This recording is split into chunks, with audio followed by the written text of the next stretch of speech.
Tengan todos muy buenas tardes. Jóvenes de la sección K, tengan todos muy buenas tardes. Siguiendo el hilo de conducción de nuestro tema que se intitula La defensa de la Constitución, expreso de que estamos en la etapa de hablar acerca de los distintos sistemas, los distintos instrumentos de defensa de la Constitución. Y nos referimos básicamente a los instrumentos de orden político, a los de orden económico, los de orden hacendario, los de orden social y los estrictamente jurídicos. Ya he expresado que toda esta temática que está inmersa en el texto de la defensa de la Constitución, en la que también está inmerso la breve historia constitucional de Guatemala. Casi no he tenido la presencia de alumnos en la adquisición del texto. En el texto, pues evidentemente formularé preguntas y le diré, digamos, si le voy a hacer la pregunta, en qué, al hablar de los instrumentos estrictamente jurídicos de la defensa de la Constitución, ¿cuáles son? ¿Y en qué páginas del texto lo focalizamos? Es un ejemplo, otro ejemplo. Al hablar de la protección constitucional, ¿dónde situamos en el texto la definición? Recordémonos que la comprobación es a libro abierto. Y entonces voy señalando todo esto para que ustedes vayan estableciendo esto y les daré aproximadamente unos 40 minutos para contestar el mismo. Al cerrarse la plataforma, pues ya no podrán enviarse más documentos debidamente resueltos por ustedes. Así que les suplico tomar nota de esto. No he definido todavía si le voy a dar una ponderación de 5 o 10 puntos. Esos 5 o 10 puntos pues, se van a alcanzar en su totalidad si el estudiante ha respondido correctamente todos. Si fueron menos, pues será menos y así. No basta simplemente con hacerse la comprobación y ya están la puntuación de 5 puntos seguros o 10 puntos seguros. Bueno, solo refrescarnos un poquito la mente de lo que platiqué el día viernes. El día viernes pues hablé de varias cosas importantes, ¿no? Como por ejemplo hice énfasis en el tema de qué constitución defender, hice referencia a lo que se denomina los antecedentes decimonónicos de la defensa de la Constitución. Expliqué también que los primeros antecedentes se encuentran en Grecia y se encuentran en Roma. Manifesté que se considera que el núcleo o el aspecto nuclear del surgimiento de la teoría de la defensa de la Constitución la ubicamos precisamente entre el siglo XVII y XVIII, particularmente con la Revolución Francesa. Y esto que es muy importante repetir para que no se les olvide, que los antecedentes decimonónicos de la defensa de la Constitución se encuentran originalmente en el Judicial Review, o sea, la revisión judicial formulada jurisprudencialmente por el juez John Marshall en el año de 1803 en el célebre caso denominado Madison versus Marbury. Y también hablar, Alejandra, hablar acerca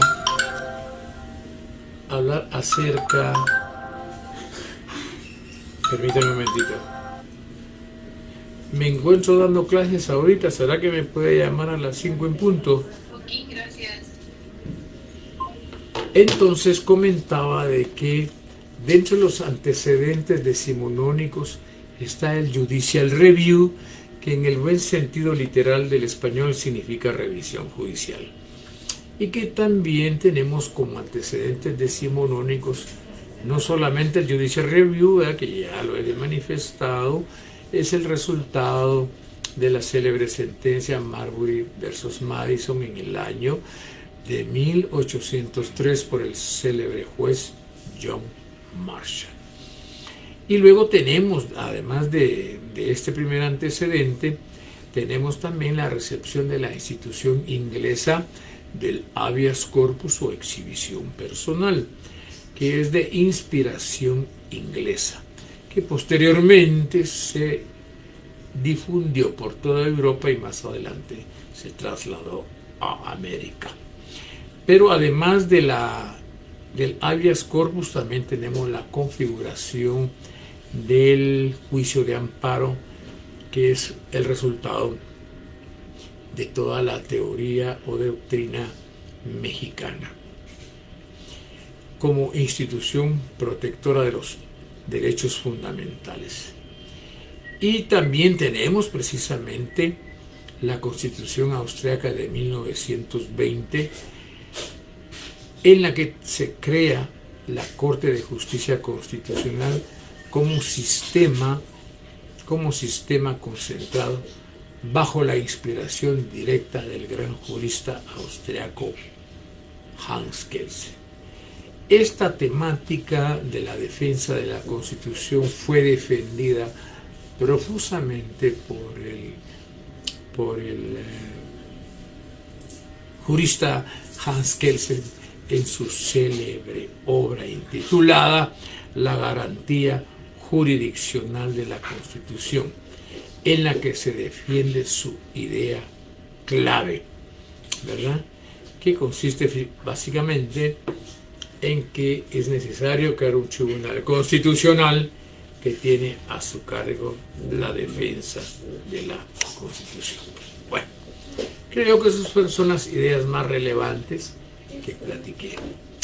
Y luego empecé ya a hablar sobre la protección constitucional y manifesté que el gran jurista mexicano, el profesor Héctor Fixamudio, ex magistrado de la Corte Interamericana de Derechos Humanos, elabora un esquema clasificatorio sobre la defensa de la Constitución, quien hace una división convencionalmente, como todas las clasificaciones, en dos categorías fundamentales.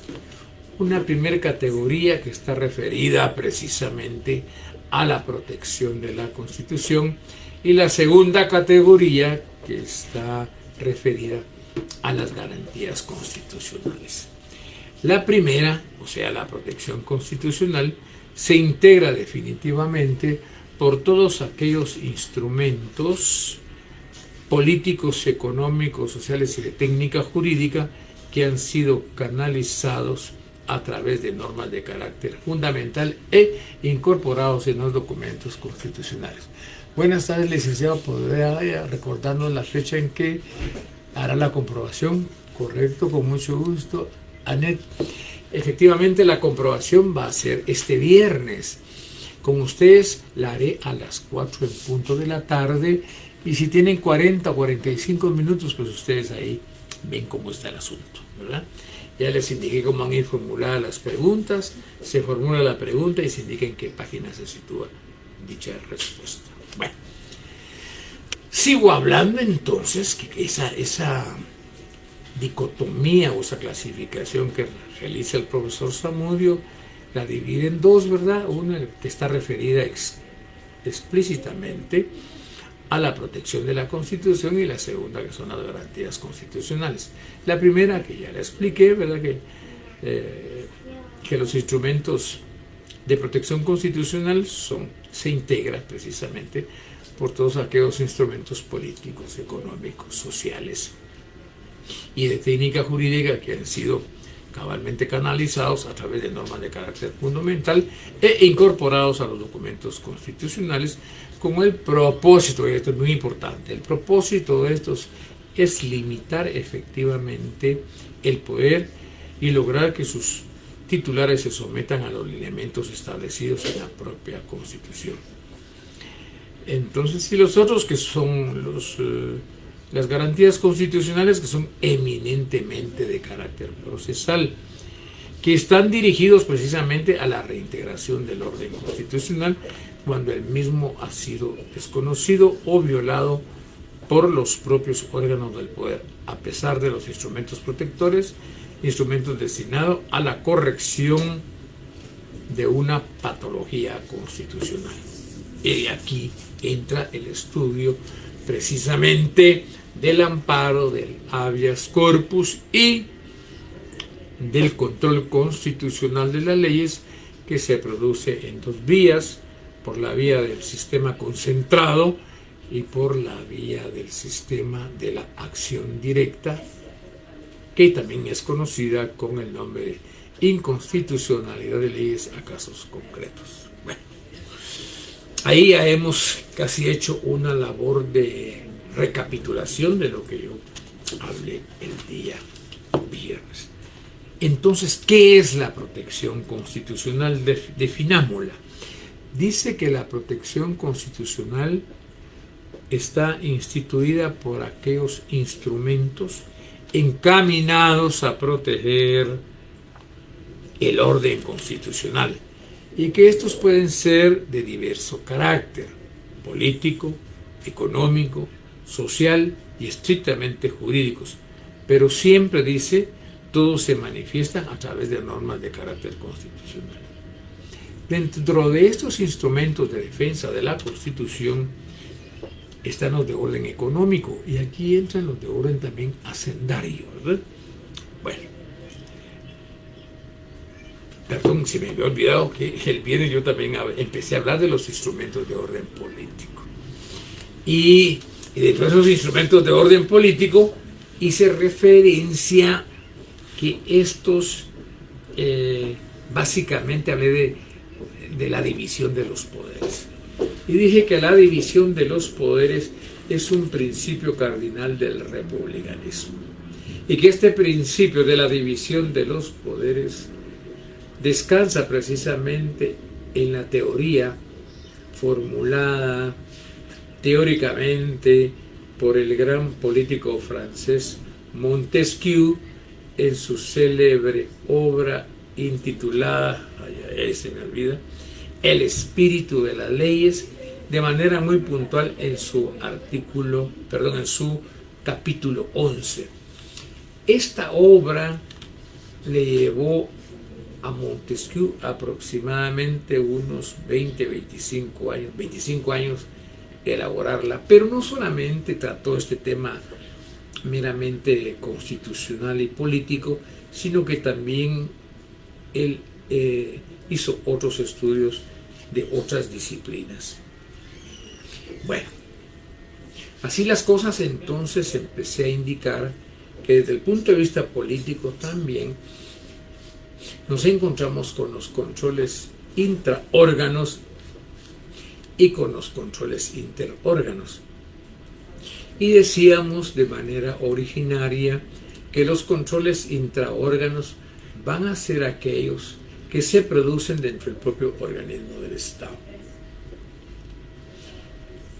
Y están los controles, ya decíamos, interórganos, ¿verdad?, de un órgano hacia otro, y que esta clasificación así había sido elaborada por Karl Lowenstein, ¿verdad? Bueno, y empecé a hablar entonces de esos instrumentos de orden político, sobre todo de los de carácter intraórganos, y empecé explicando cómo funciona el procedimiento legislativo. Luego seguí hablando acerca del refrendo ministerial, que es otro autocontrol del poder ejecutivo, e hice referencia a cómo los ministros les corresponde firmar ciertos acuerdos, ¿verdad? Ciertos decretos que tienen que ver con la competencia de su materia. Luego hablé del otro control intraórgano que se produce en el Poder Judicial.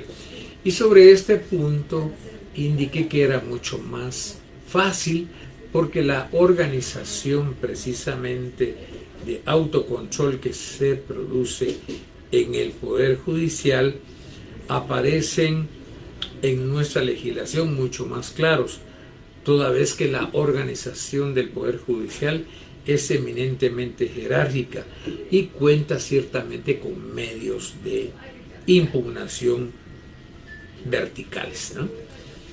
Bueno, ahí concluimos entonces lo que se llaman los controles intraórganos. Hoy hablemos de los controles interórganos, o sea, de un órgano del Estado a otro órgano del Estado. Originalmente hablemos entonces del veto presidencial. Por medio de esta institución del veto presidencial, el Ejecutivo puede ejercer cierto control sobre el proceso legislativo. Vemos cómo el Poder Ejecutivo trata de controlar también al organismo legislativo. Cuando emiten leyes, ¿verdad? El organismo ejecutivo tiene que ejercer su derecho al veto presidencial.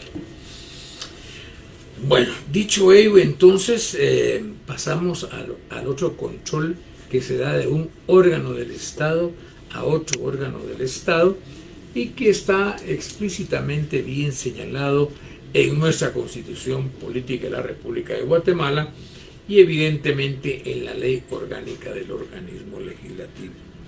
A través de esta institución de la interpelación ministerial, que se incorpora a nuestro derecho constitucional a partir del año de 1945 en la Constitución de esa fecha, ¿verdad? Manteniéndose en los textos posteriores. En la Constitución de 1965 se recoge también dicha institución y con ello eso comporta que los ministros de Estado tienen obligación de presentarse al Congreso a fin de contestar las interpelaciones que se le formulen por cualquier acto de gobierno, con la excepción del ministro de la Defensa y de Relaciones Exteriores, que pueden abstenerse de contestar preguntas sobre materias de seguridad nacional o de relaciones internacionales. Podríamos indicar que la interpelación podrá derivarse de ella si no es satisfactoria las respuestas que requiere el organismo legislativo. Puede producirse un voto de falta de confianza, el que deberá ser solicitado cuando menos por varios diputados. En caso de su procedencia, que voten a favor, el ministro deberá presentar inmediatamente su dimisión. Pero si el presidente de la República no lo hace aconsejable, no lo hace, ¿verdad? Entonces, en tanto que la ratificación del voto de falta de confianza deberá ser hecha por una mayoría calificada. ¿Qué significa esto? Que se deberá contar con el voto de las 2/3 partes de los miembros del Congreso de la República. Y así se tendrá por aceptada la renuncia y el ministro quedará separado del cargo en forma inmediata. ¿Dónde encontramos el origen de esta institución de la interpelación? Bueno, esto es el resultado de esa preponderancia presidencial a partir del asentamiento de las reformas liberales que se dieron en el siglo antepasado e inicios del pasado. Se produce en América Latina un fortalecimiento de esa manera inusitado de los poderes del presidente. La Constitución de Cuba también lo tiene incorporado, que es una de las precursoras precisamente del constitucionalismo social, después de la mexicana del año de 1917, que por primera vez estableció un sistema semiparlamentario o presidencial moderado. En ese sentido, entonces, se trataba de fijar mayores limitaciones a la actividad del Ejecutivo en favor precisamente del Congreso, e incorporó por primera vez la interpelación y el voto de confianza, elemento propio del régimen parlamentario y no del presidencial que está en nuestra tradición constitucional. Por lo menos esto es lo más importante sobre este tema de la interpelación, en la que los ministros deben de comparecer al organismo legislativo a dar explicaciones de las interpelaciones que les sean formuladas.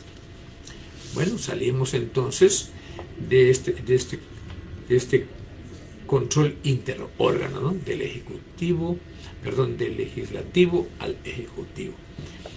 Luego hablemos de los instrumentos de orden económico. Existen instrumentos protectores que se establecen precisamente para establecer la pureza y el manejo de los recursos y su utilización dentro de los límites constitucionales. En ese sentido, corresponde precisamente al Congreso de la República decretar impuestos ordinarios y extraordinarios conforme a las necesidades del Estado y también determinar las bases de la recaudación.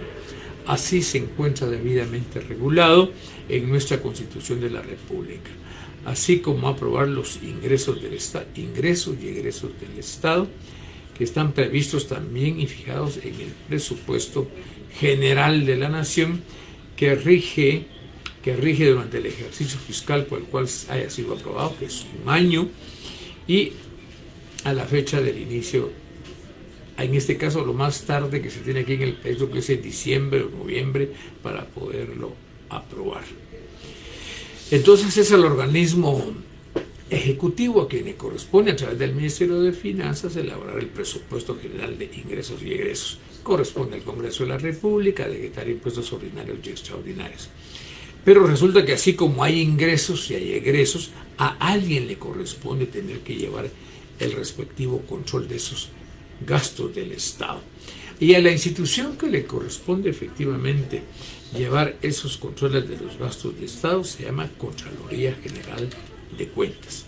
Insisto, la fiscalización general de la Contraloría General de Cuentas de los ingresos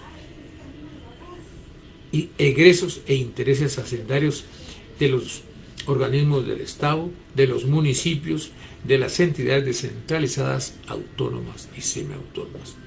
Esta institución es la Contraloría General de Cuentas como órgano de control técnico y con funciones descentralizadas, cuyo jefe electo por el Congreso para un periodo de 4 años. Entonces hemos abordado ese otro sistema, ese otro instrumento de defensa de la cuestión de carácter económico y de carácter hacendario. Luego hablemos acerca de los controles de orden social. Dentro de estos instrumentos de orden social encontramos básicamente el régimen constitucional de los partidos políticos, empero también de los grupos de presión. Estos instrumentos entonces de carácter social se orientan fundamentalmente a la preservación del orden constitucional a través de grupos intermedios, especialmente los partidos políticos y los grupos de presión, a que se les da participación en el proceso del poder. Se entiende que los partidos políticos son instancias de intermediación entre el Estado y la ciudadanía, ¿verdad? Y los grupos de presión están integrados, para citar, grupos sindicales, cámaras, por ejemplo, Cámara de Industria, Cámara de Comercio, Asociación de Banqueros, esa unión de todas las entidades económicas, como lo es la Cámara, la que se le denomina CACIF. Entonces, los grupos intermedios, o sea, los grupos de presión, están llamados a jugar un papel importante como un instrumento de control de la defensa de la Constitución. Bueno, salimos entonces de los instrumentos de carácter eminentemente social, en la que ya hemos dicho, situamos básicamente a los partidos políticos y a las organizaciones o grupos de presión.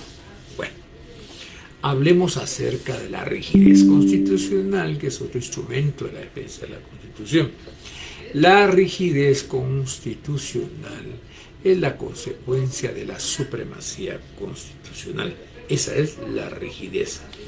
Y lo que comporta ello es un dificultuoso procedimiento de reformar la Constitución y contribuye precisamente a su defensa, a su estabilidad, para preservar el texto constitucional de circunstanciales críticas y además para incorporar al proceso de su enmienda al titular de la soberanía a través del poder constituyente.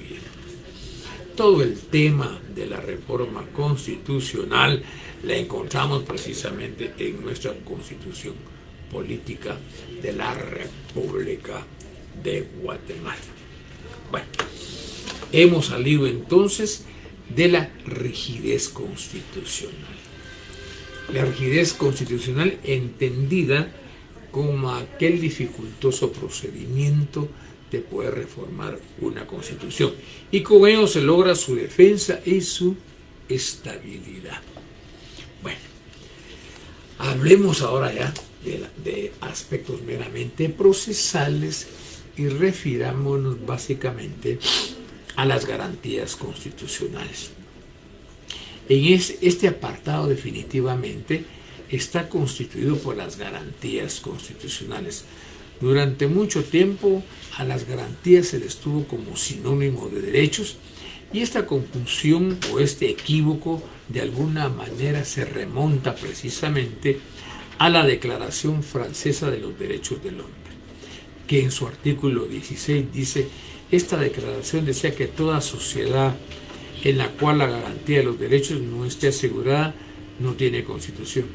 Y en una interpretación equívoca que se volvió histórica pasó a los textos constitucionales, entendiendo derechos como garantías, especialmente los latinoamericanos, con el nombre de garantías individuales, la regulación de los derechos humanos. También el concepto de garantía constitucional se ha entendido como sinónimo de instituciones a las que se otorga rango constitucional para darle mayor jerarquía y protegerla contra los cambios legislativos anárquicos.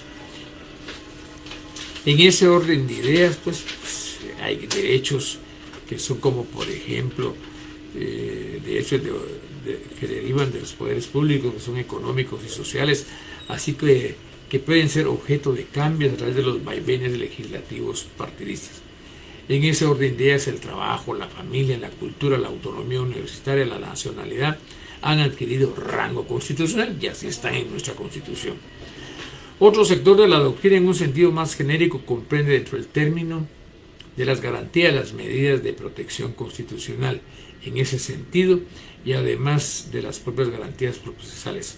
Así el término garantía como sinónimo de defensa de la Constitución.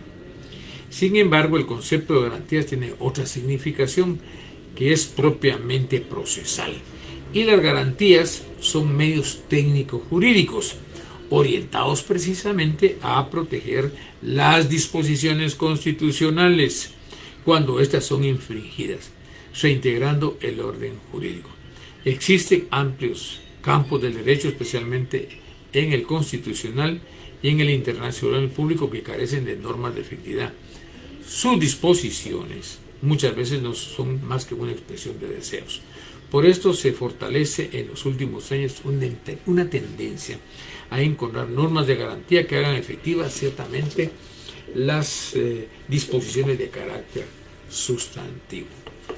Este conjunto precisamente de instrumentos de garantía de las normas constitucionales también ha sido designado como el término de justicia constitucional, término al que Fixamudio ha señalado y considera y con él se subraya el carácter preponderantemente axiológico de estos instrumentos y por su preciso sentido jurídico.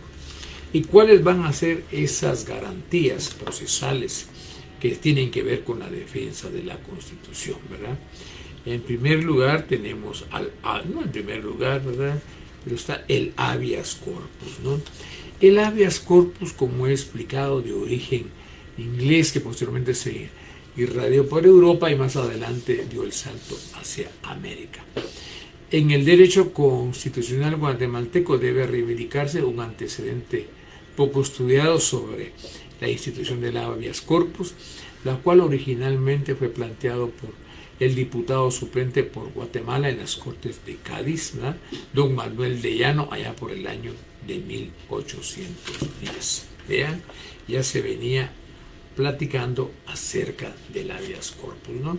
Pues el habeas corpus, si vemos la Constitución, es el derecho que tiene toda persona a tener una exhibición, ¿verdad? Esta se puede hacer por escrito, se puede plantear verbalmente, y cuando se resuelve por el juez se produce una resolución en nombre del Estado de Guatemala por el juez o corte o jurisdicción competente que tenga a bien conocer sobre el planteamiento de la misma, ¿verdad?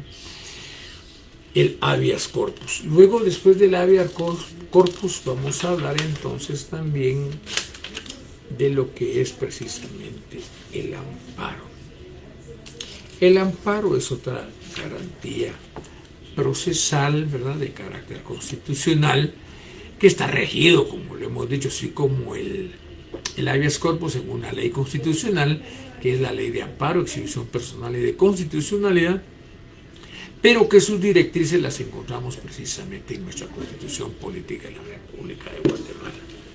Al analizar precisamente la Constitución de Guatemala en el tema de las garantías constitucionales, cabalmente, vamos a ver si encuentro algo de esto por acá, ¿sí? Cuando nos habla de las garantías constitucionales, estas las encontramos a partir de garantías constitucionales y defensa del orden constitucional. Estas las vemos a partir del artículo 263, que se refiere a la exhibición personal en la Constitución, luego el amparo en el artículo 265. Pero veamos qué dice nuestra Constitución sobre el amparo en el artículo 265. Procedencia del amparo.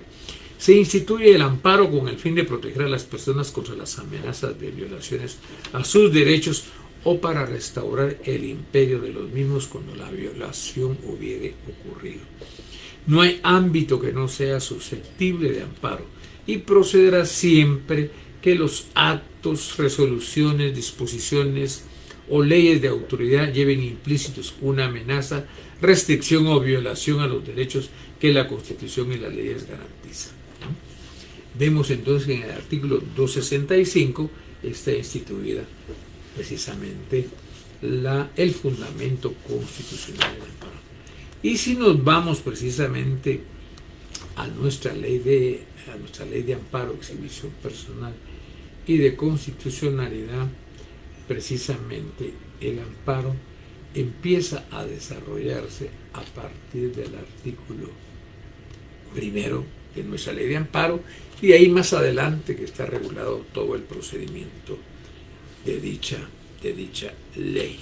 Bueno, sigo hablando entonces acerca del amparo. El amparo, pues, es un instituto sumamente importante que está orientado efectivamente a lograr una verdadera protección de los derechos de las personas cuando estos son violentados.